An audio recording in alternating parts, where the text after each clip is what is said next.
Bonjour à tous, deux quintets de suite, la forme est là, le troisième de cette semaine avec un tiercé au passage jeudi. On peut dire que la forme est revenue, j'en suis heureux pour vous. Nous allons maintenant plancher pour le célèbre prix de Diane. Alors mesdames, coiffez-vous, mettez votre coiffe, votre chapeau à plumes pour aller sur l'hippodrome de Chantilly. Et pour ceux, et vous êtes très fidèles, je le sais pour la plupart d'entre vous, vous vous souvenez qu'en 2021, j'étais chaud avec un cheval qui n'était pas dans les favorites. Au départ, c'est Joan of Arc. Et moi qui suis un fan de l'histoire de Jeanne d'Arc, j'étais obligé ce jour-là de la mettre en tête, j'y croyais, et finalement, elle a gagné en conquérante. Et l'année dernière, je vous disais, à la même heure, au même endroit, pour le même hippodrome, en vous disant « Ce prix Diane va rentrer dans la légende et dans l'histoire du turf ». Et je vous disais avant le départ, donc la veille du prix Diane comme ce soir, eh bien, ça va être un prix Diane de légende, et je vous expliquais pourquoi. Je vous ai dit, ça va être la première fois qu'une femme jockey va gagner le prix Diane. Et qu'est-ce qu'a fait Holly Doyle? Elle a gagné avec Nashua. Elle m'a donné raison. Donc le prix Diane me réussit bien et j'espère avoir bien planché.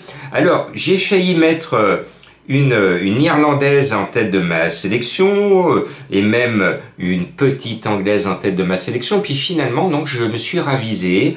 Je me suis dit qu'il fallait mettre des Irlandaises mais qui sont françaises. Ouh là là, c'est compliqué. Elles sont nées, elles ont été élevées en Irlande, mes deux favorites, mais elles sont entraînées en France. Ouf, on va pouvoir chanter Cocorico avec des Irlandaises. Pour moi, le 2, Jana Rose, une fille de Frankel, invaincue en 3 courses montées par Christophe Soumillon. Elle n'a pas montré encore tout son potentiel et je pense qu'elle peut être la reine de toutes ces dames ce dimanche. Et puis, il y en a une... On m'en parle même, avant qu'elle était née, on m'en parlait. Quand elle est née, on m'a dit ça va être une championne. On m'a toujours dit que ça serait une championne. Et c'est confirmé, puisqu'elle est au départ du prix de Diane.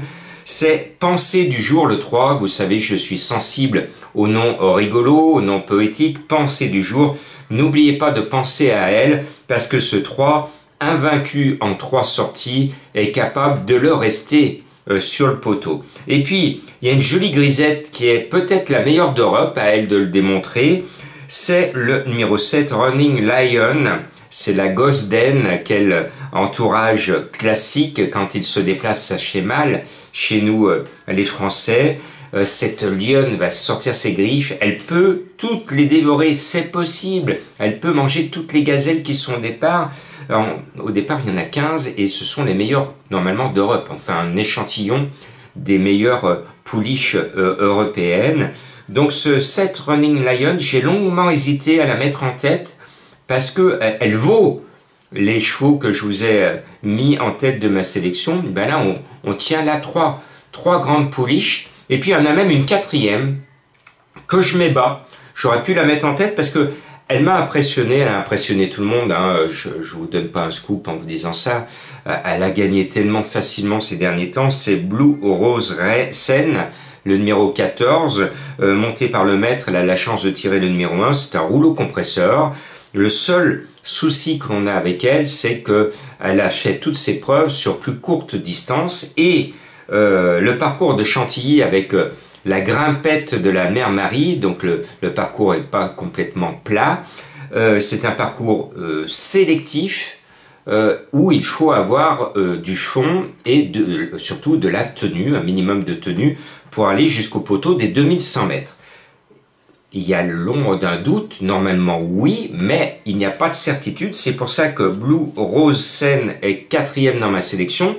Mais si elle tient, ce 14, eh ben, vu le style de ses récents succès cette année, waouh, elle peut gagner. Donc, vous voyez, on tient un carré d'as de 4 prétendantes au trône, et je pense que le succès devrait venir de ces 4 prétendantes, mais il y aura plus de dauphines que de reines. Il n'y en a qu'une, c'est comme quand on tire les rois au début de l'année.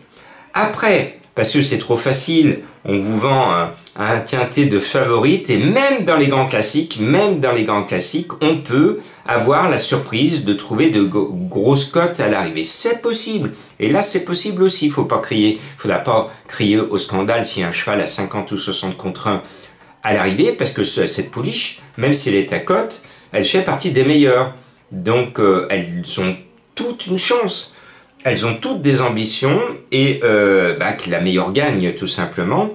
Et j'ai été chercher du 30 contre 1 parce que j'estime, plus que mes confrères, l'As Novacaille, elle vient en France avec de grosses ambitions.